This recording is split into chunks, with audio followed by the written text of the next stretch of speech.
Thank you, Pat. I'm Roger Butler, and I'm a family physician. I work at the Ross Clinic in Southcott Hall.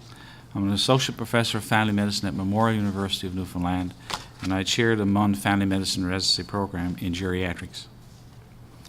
In the fall of 2009, I started my sabbatical, and I've worked in Eastern Health for over 25 years, and I was frustrated at not being able to give an answer to the conundrum in our acute care hospital of elderly people getting congested in the hospital. So I met a colleague from Australia who had done a good deed. His project was a deed project in Australia, which was started about 10 years ago, and it was called Discharge Early from the Emergency Department. And that project stimulated me, having listened to his discussions at the Canadian Geriatric Society meetings in 2007, to ask him when I got to my time for sabbatical if I could go with him and learn about the Australian system. And he was kind enough to put me in what he thought were the 3 most excellent hospitals in Australia for geriatric care. And one highlight I would like the public to know is that in those 3 weeks in those hospitals, I never saw one patient on a stretcher in the emergency department. So the Australians are doing something right. So then what I did is I looked at how patients flowed through those hospitals so we could learn from them how we could do it better.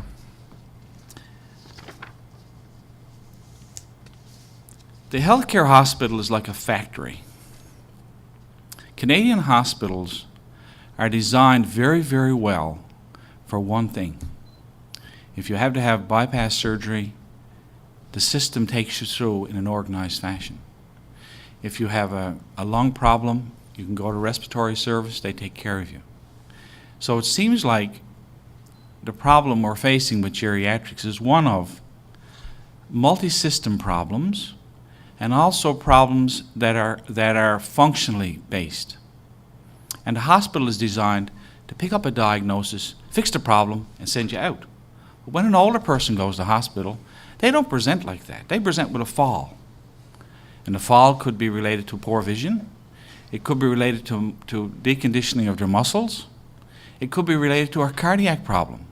So where do they go in the hospital? Do they go to neurology? Do they go to the heart specialist? Where do they go? And the answer is they go wherever they can find a bed. But then what happens is the focus is on that one part, not the whole. So what I'd like to do now in a few minutes is take you through the process that I learned in Australia, which we think can modify our system with existing resources. And the Australians have shown that you can do this with the same resources you have in the hospital now, but you have to reallocate how you do things. I think now I'll move to the screen and I'll take you through it. What they've noticed, and this is true for St. John's, if you're 70 years old and you present to an emergency department, there's a specific type of senior that presents to the emergency. 85% of older patients or older people are just like you and I. They don't use the system any more than you or I use it. It's a small percentage, about 1/6 of the elderly population, who have multiple problems, who are on generally more than 10 drugs. They have 2 or 3 major chronic conditions, and then when they have a medical illness, it tips them over and they need help. Now these patients that present, by the mere presentation to the emergency department, when you see a 70-year-old, and this is Australian data and also in St. John's, it holds true because I've done the statistics here in our St. John's hospitals, that 50 to 70% of these people will be admitted.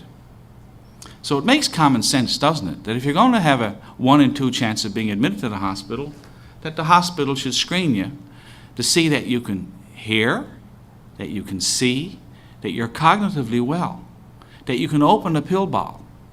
And these screening tools do very, very basic things at looking at things like your fall risk.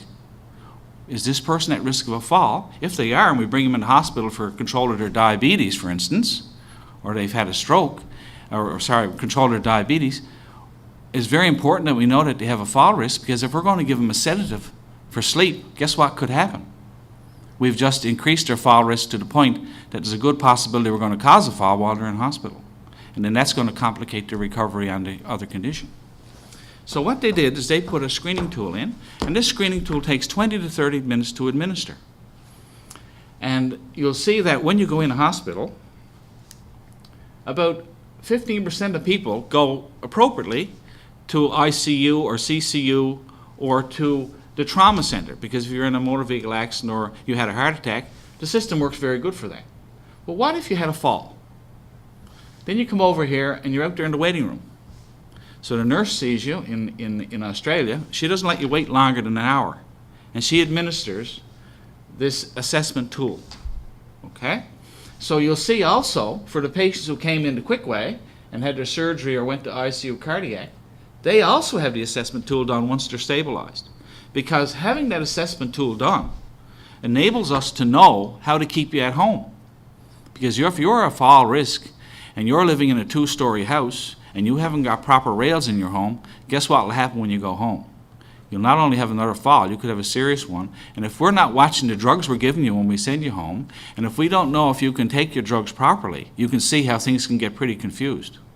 So in Australia, when they screen you, they not only look after you in hospital, they follow you up when you go home, so that there's a smooth transition from the acute care to the long-term care or to your home situation. So, people follow me so far? Now, if you come in to the hospital, you're a potential acute care admission.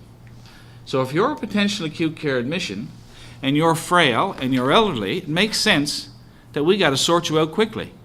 In fact, it's been said that the elderly should be sorted out like a sick neonate.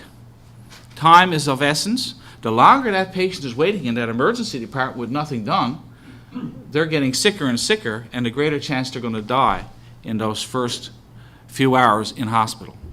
So the quicker we can get to them, make accurate diagnoses, and make appropriate interventions, guess what? The quicker you get out of hospital. And that's what we want. We want people back in their homes and at the highest level of function as possible. So now we go to the next slide. Now in Australia, and this is what they do. If you're sick, say you come in, you're acutely confused, or you've had a fall, and you're very, very febrile or sick, what happens is they admit you to a specialized unit. And you're only in that unit for 48 to 72 hours. But while you're in that unit, you get priority access to everything that hospital has to offer. You have access to every investigation in the hospital. You will have consultation, same-day access to every consultant in the hospital. So what they're doing is making an extraordinary effort to make account of why that person is sick and what are the correctable things we can do urgently to sort the patient out and get them better. Now you'll see that if you go to that unit, 70% of the people within 48 to 72 hours go to the general medical ward just like we have in the health sciences today. But the difference is these people are sorted out very, very quickly. And when they're sorted out, they are going to a geriatric philosophy which focuses on function and getting the patient back to their home and a rehab focus. So we have a greater proportion of physios and OTs in this sort of environment.